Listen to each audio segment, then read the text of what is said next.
Dans une longue interview accordée au Point, parue ce mercredi 16 août 2023, Brigitte Bardot revient sur de nombreux sujets avec cette liberté de ton qu'on lui connaît.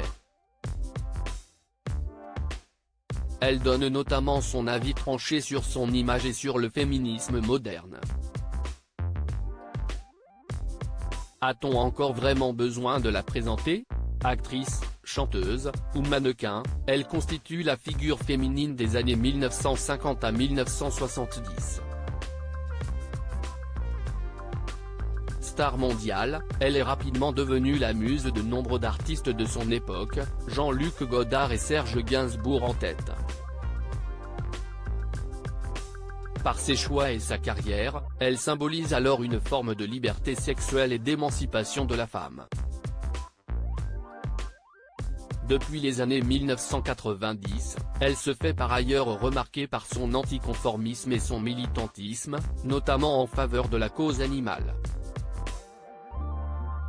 Si elle donne moins de nouvelles depuis quelques mois, notamment victime de problèmes de santé, elle a accordé une interview au Point parue ce mercredi 16 août 2023. Brigitte Bardot voulait être, elle, même le moins que l'on puisse dire, si est que Brigitte Bardot n'a rien perdu de son franc-parler. Questionnée sur ces combats qu'elle incarnait mondialement, elle révèle avec honnêteté : « Je n'ai jamais songé un instant incarner le mouvement de libération des femmes. Tout ça, je l'ai fait parce que je refusais de rester derrière les barreaux des conventions de l'époque, je voulais être moi-même. » Parfois donc icône malgré elle, la star du mépris chérissait avant tout une valeur essentielle et souffrait parfois de son image, malgré les succès qui s'enchaînaient au cinéma, tout n'a pas toujours été facile pour moi, dans ma vie quotidienne. Ma liberté m'a parfois coûté cher, vous savez. J'ai été traqué, insulté, traîné dans la boue à cause de ma façon de vivre. Souvent, je croisais dans la rue des femmes qui me traitaient de pute. Que pense Brigitte Bardot de l'évolution du féminisme ? Aujourd'hui, Brigitte Bardot émet des réserves quant à l'évolution du féminisme depuis les années 70, « Je crains qu'à force de vouloir se libérer, les femmes ne finissent par devenir malheureuses.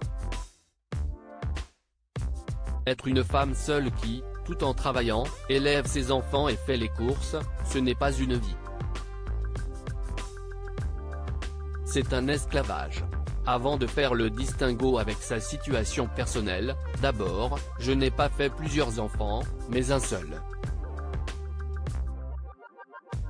Ensuite, je n'ai jamais vécu seul mais toujours avec un mari, un amant ou un amoureux.